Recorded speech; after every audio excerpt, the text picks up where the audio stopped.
Gledat ćete Ili voziš ili piješ, Prava avantura, Ilegalni bioskop, Band Leonard State, Mixer festival, Agenda manifestacija, Strawberry tim mladih naučnika.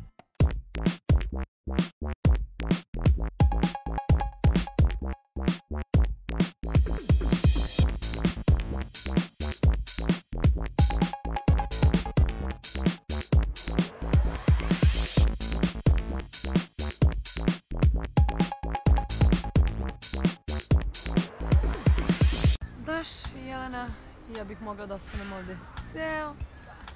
Znam, Jovana, i ja bih, da ne moramo da radimo. Jer vi gledate još jedno izdanje emisije Hoće da znaš. Svi mi volimo da izađemo, da se dobro provedemo, a ponekad i nazdravimo. Jedna čaša postane druga čaša, pa treća. Sve se pomuti, a pijani radimo neke stvari na koje trezni ne bismo ni pomislili. Kancelarija za mlade ima kampanju Ili voziš ili piješ.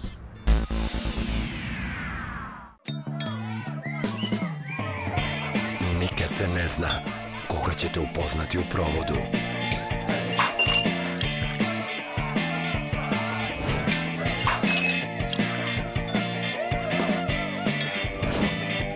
I s kim ćete želeti da se bolje upoznate.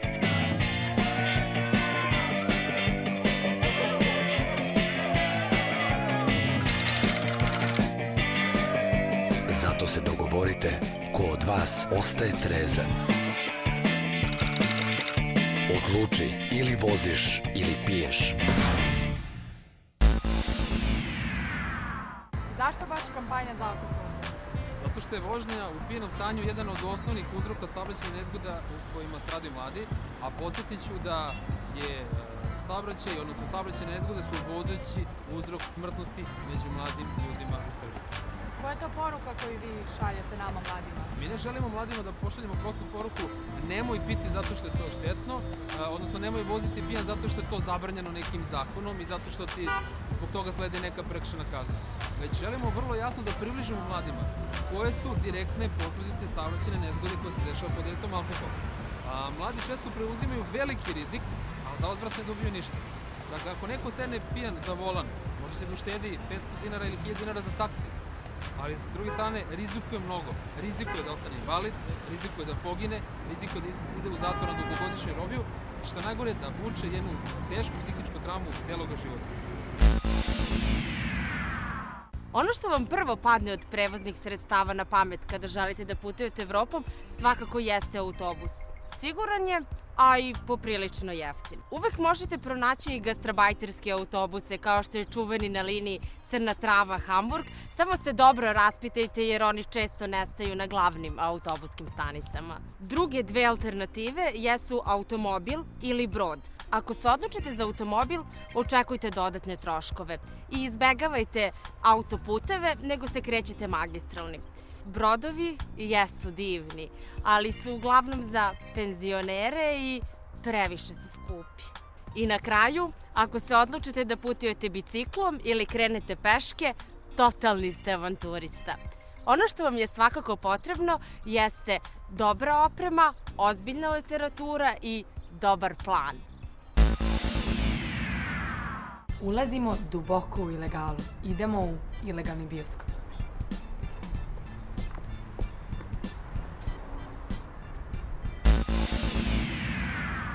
Kako je nastao projekat Ilegalni bioskop? Ilegalni bioskop pokrenut 2007. godine na moju inicijativu, a u okviru platforme Teorija koja hoda, kada je otvoren magazin u Kraljevića Marka. Po čemu se ovaj bioskop, Ilegalni bioskop, razlikuje od ostalih sala u kojima se prikazuju film? Pa, Ilegalni bioskop zamišljen je kao projekat razmene i kontekstualizacije filmova koji nisu, već ne postoje u distribuciji u bioskopima u Srbiji. Znači, i specifično smo mi zainteresovani za filmove koji su marginalizovani u lokalnom kulturnom kontekstu, kao što su, na primjer, autorski filmovi, kvir, anarhistički, različiti dokumentarni filmovi i tako dalje. Kolike su cene karata i kada su projekcije? Projekcije su svake nedelje od 6 i to je stalan termin bez obzira na praznike i tako dalje. Mi smo rešili, kontinuitet nam je jedan od bitnih stvari, tako da ljudi mogu da računaju da svake nedelje od 6 će biti nešto zanimljivo u ilegalnom bioskopu, a naravno sve projekcije su potpuno besplatne. Čula sam da se projekat proširio, pa da li možda mi kažeš nešto više o tome? Takođe, ono što je zanimljivo jeste da se projekat proširio negde u internacionalnom kontekstu, mislim pre svega u Evropi, tako da je ilegalni bioskop pokrenut u jednom kulturnom centru u Parizu, zatim u jednom takođe malom kulturnom centru u Španiji, u Bilbao, i priprema se u Amsterdamu i u Novom Sadu. Hvala ti i vidimo se sledeće nedelje u 6. Vreme je za omekšivač, ovaj bend. A ko ste vi? Mi smo 3/5 bendova North State. Mi smo bend iz Beograda, iz Srbije, iz Evrope. Došli smo da osvojimo sve. Pa dobro, to zvuči jako zanimljivo. Kako biste opisali svoj muzički pravac? To je malo teško reći, ali nešto najpribližnije tome bi bilo kao neki alternativni rock. Neka nezavisna muzika naspram globalnih stvari koje se događaju. Kako izgleda taj proces stvaranja muzike? Ko vam piše melodije, tekstove? Kako to ide? Pa obično se nađemo nas trojica i krenemo da sviramo i napravimo neku melodiju i onda Sanja i Stefan stave neki lirik na to i tako to se upisuje. Da li ste zadovoljni pozicijom vašom na srpskom muzičkom nebu? Ono što mi radimo negde bi bilo komercijalno, ovde je potpuni underground. I jednostavno, meni je nezadovoljan sam time da mi je neshvatljivo da u gradu gde ima 2 miliona ljudi na koncert dođe, na primer, konstantnih 200-300 ljudi. Mi imamo ogromnu želju da pokušamo da izađemo odavde što pre. Što pre, samo kao, ja volim Srbiju, volim Beograd, ali jednostavno ovde to što mi radimo, naš talenat ne može se prikazati kako u stvari jeste. Znači vi ćete biti prvi band koji će možda snimiti CD ili možda koji će napraviti neki koncert preko? Ne kao preko, zato što je bilo i bendova koji su to već radili, nego mi gledamo američko tržište. Mislim, naš zvuk otprilike odgovara najviše američkom tržištu, tako da stremimo ka tome. Evo, možete pogledati exitmusic.tv/North State, glasajte da bi svirali tamo i da pokažemo šta znamo. Pa dobro, ja se nadam da ćemo vas vidjeti na Exitu i da ćemo se družiti tamo. Srećno! Već 3. godinu za redom Mixer Festival želi da na svetlost dana izvede nevidljivu scenu dizajna u Srbiji. Svetlo će nam upaliti Tamara i reći kakve sadržaje očekujemo ove godine. Ćao Tamara. Zdravo. Reci mi kako planirate da i ove godine Mixer postane epicentar regionalnog stvaralaštva? Pre svega bih želela da istaknem da se Mixer održava 3. godinu za redom na već prepoznatljivoj lokaciji Žito mlina. Festival će biti održan od 25. do 29. maja ove godine i bit će predstavljeno 14 programskih zona u okviru kojih će biti predstavljeni različiti oblici stvaralaštva kako iz domena arhitekture, dizajna, industrijskog dizajna, tako i stvaralaštvo u oblasti novih medija, ali imat ćemo i goste iz oblasti biznisa i razne druge kreativne umove. Neki od njih su čak i najveći kreativni umovi današnjice. Koja je tema ovogodišnjeg Mixera? Ovogodišnji Mixer festival je inspirisan jubilejem 20 godina od raspada SFRJ, pa će tako i mnoge programske zone biti u tom duhu. Ono na što smo naročito ponosni je rad Marine Abramović The Hero, koji će biti prikazan u okviru art zone ovogodišnjeg Mixer festivala. Rad je inspirisan smrću njenog oca, koji je bio partizanski heroj. To je video instalacija koja će biti prikazana tokom svih 5 dana festivala. Ono što je interesantno je takođe da je muzički program inspirisan novim talasom. Koncepcija je takva da će mladi bendovi izvoditi neke od najvećih hitova bendova 80-ih.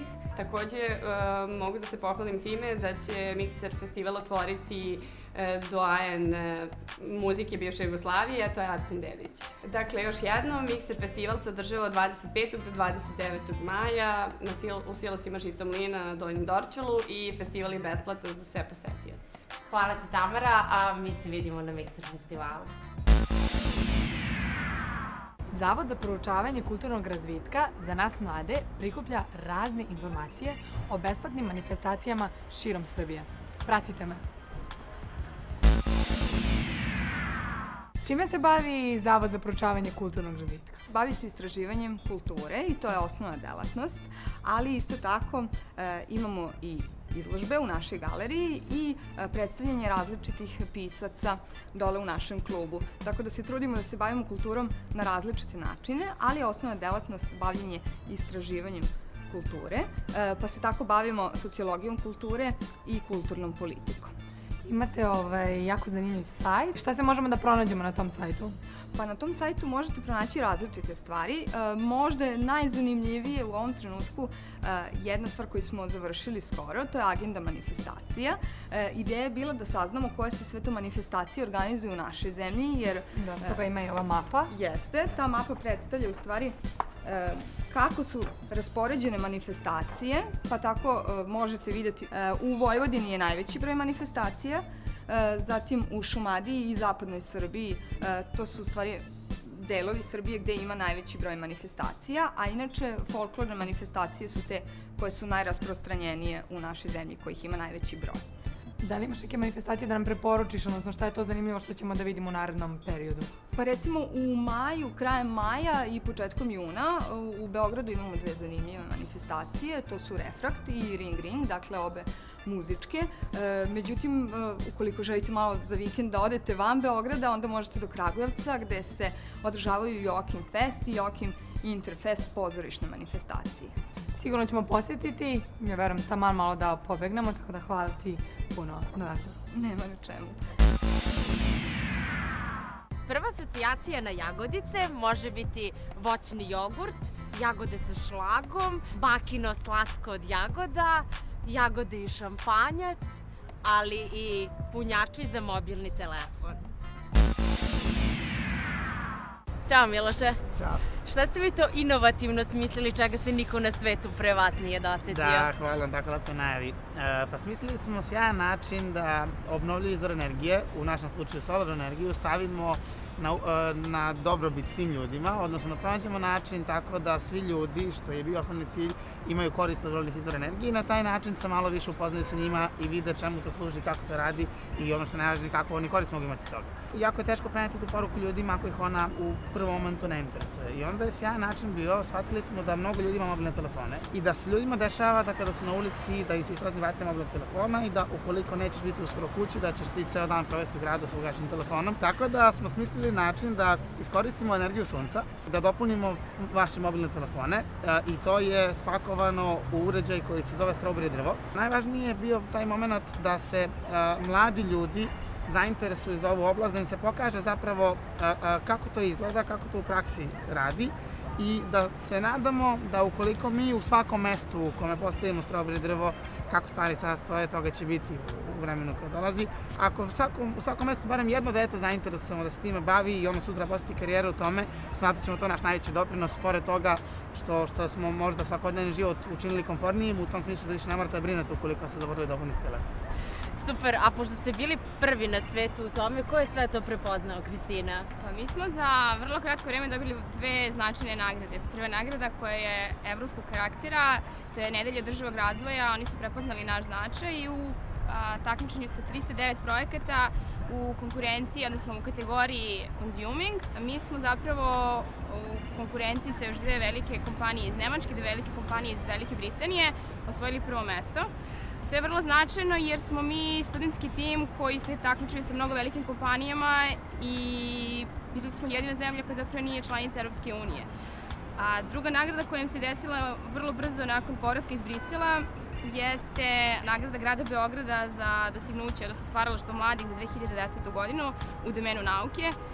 Tako smo zadovoljni da je i naš grad prepoznao naš značaj i čini mi se da nam je to na neki način vetar u leđa da grad Beograd dobije Strawberry Tree na više opština, pa ne samo u Beogradu, nego i dalje.